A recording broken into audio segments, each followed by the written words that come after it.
Brasil enfrenta um surto de dengue com mais de 1 milhão de casos da doença. Aqui em Alagoas a situação segue controlada, mas é preciso ficar atento aos cuidados que devemos ter para evitar a doença e também aos sintomas da dengue, principalmente entre as crianças. É sobre esse assunto que eu converso a partir de agora com a médica infectologista, doutora Luciana Pacheco, no Explica Pra Gente, que está no ar.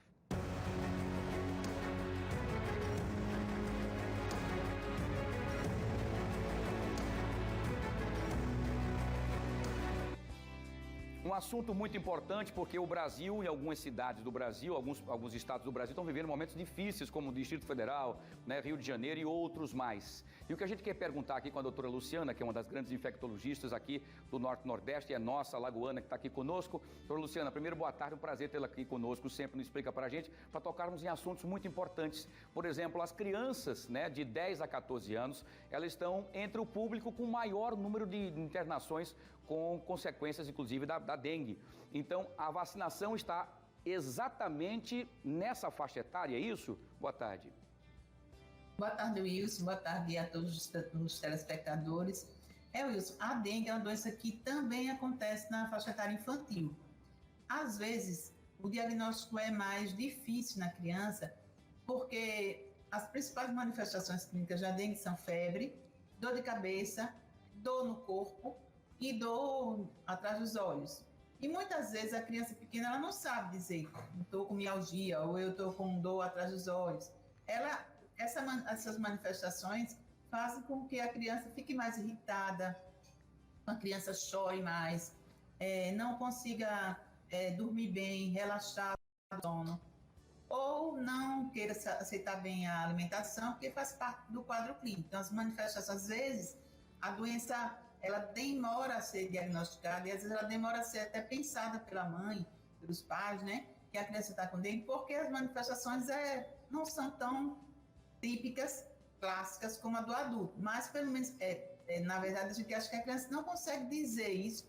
E aí os pais ficam confusos, porque febre em criança é uma situação muito comum e vai além da dengue, né? Tem muitas doenças virais, doenças que cursam com mancha no corpo, que também tem febre. Então, às vezes, isso atrapalha os pais a pensar. Então, no momento que a gente está vivendo com aumento de casos no país todo, uma criança com febre persistente por 2 dias, é preciso a gente pensar que pode estar com dengue, então procurar um atendimento. A dengue grave na criança pequena, ela evolui muito rápido, é o contrário do adulto. O adulto, geralmente, aí, a partir do 4º dia de doença que pode agravar. A criança não, ela já pode agravar muito mais rapidamente, até porque a gente não sabe exatamente quando foi o início do quadro. E as crianças, elas estão, justamente por ser numa faixa etária de maior risco para ter uma evolução grave, tanto ela como os idosos, então eles ficaram aí sob a mira, vamos dizer assim, do Ministério da Saúde para determinar a vacinação inicialmente nessa faixa etária.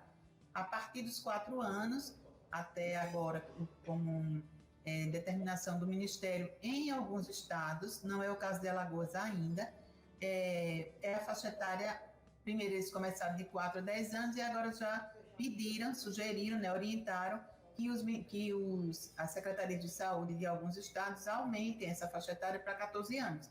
É justamente para tentar proteger mais essa faixa etária que está sendo mais internada, evoluindo com maior gravidade. Perfeito, muito bem, doutora Luciana. Vamos fazer o seguinte, bem explicadinho mesmo. Vamos agora para as perguntas dos nossos telespectadores. Vamos saber quem quer saber detalhes. Geralmente são papais e mamães, né? A Lucélia Maria pergunta o seguinte: doutora Luciana, como é que eu posso saber se o meu filho está com dengue e não com uma virose? Virose é um termo, né, que se usa para, vamos dizer assim, classificar várias doenças causadas por vírus. Então, não é um termo muito bom, mas que caiu assim no popular, vamos dizer. Então, muita gente, até profissional médico também usa esse termo virose, que é uma doença que não tem um agente etiológico, que não se sabe, né, aquele agente etiológico específico, mas que pode cursar com febre, com dor de cabeça, com dor no corpo, com dor atrás dos olhos, como a gente vê acontecer na dengue. Mas, por exemplo, hepatite é uma virose, AIDS é uma virose, Covid é virose e dengue também é uma virose.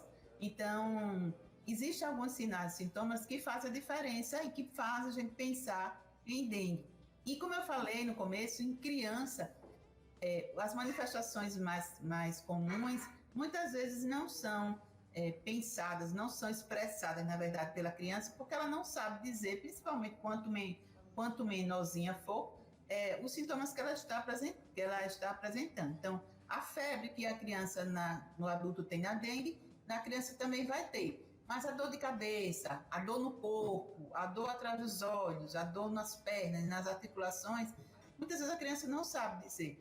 Então, como é que ela fica? Chorosa. A criança fica irritada, que fica chorando toda hora, que fica molinha. A criança não é assim. A criança fica sempre ativa, brincando, né, se movimentando. E é quando ela passa a ficar diferente do seu habitual, mais molinha, sem querer comer, não consegue nem para relaxar para dormir, é sinal que alguma coisa está errada com ele. Então, febre e mais uma dessas situações pode ser dengue. Então, é importante que procure um atendimento. Depois de uma febre aí por 2 dias persistindo, é importante que investigue a possibilidade de dengue, porque é a doença que está circulando nesse momento. Perfeito, muito bem. Vamos para a segunda pergunta, então. Quem está fazendo a segunda pergunta hoje para a doutora Luciana, vamos ver então. Quem faz a segunda pergunta é a Shirley da Silva. Ela pergunta o seguinte: doutora Luciana, as crianças e adolescentes podem ter dengue hemorrágicas? Hoje esse termo dengue hemorrágica a gente não é mais utilizado. É a dengue grave, porque né? muita gente ainda usa, mas por que a gente não usa mais dengue hemorrágica como se utilizava antigamente? Porque a hemorragia, quando a pessoa diz dengue hemorrágico, parece que a pessoa obrigatoriamente tem hemorragia. E não acontece exatamente assim. Nem sempre a pessoa com dengue grave vai ter hemorragia. E então, assim, às vezes a pessoa espera a hemorragia acontecer para achar que está com dengue grave. E não é exatamente assim. Então, hoje a gente chama dengue clássico, esse dengue sem manifestações de gravidade. Então, a gente chama dengue e dengue grave. E tem alguns sinais que sugerem uma evolução para a forma grave, que são dor na barriga, dor abdominal persistente, principalmente no lado do fígado, no lado direito, vômitos frequentes, desmaio, a pessoa está sentada, vai levantar, desmaia, e aí pode também ter as manifestações hemorrágicas. Mas, então, é isso que a gente chama sinais de alarme para evoluir para a forma grave. E sim, tanto criança como adolescente pode ter dengue grave. Perfeito, precisa doutor. ficar alerta. Muito bem, ficar alerta sempre, né? Persistir os sintomas ali, né? Aquela situaçãozinha ali, então, né? É hora de levar para um especialista, para o médico, para ele analisar. Muito bem. Doutora Luciana Pacheco, deixa eu agradecer mais uma vez a sua participação. Excelente semana, com muita saúde e até a próxima, se Deus quiser. Até a próxima, Wilson. Boa tarde a todos. Boa tarde para a senhora também, muito obrigado. Doutora, tá aí, então explica para a gente, prestação de serviço pura para você que acompanha aqui o nosso fenômeno Fique Alerta, tá bom? Muito bem.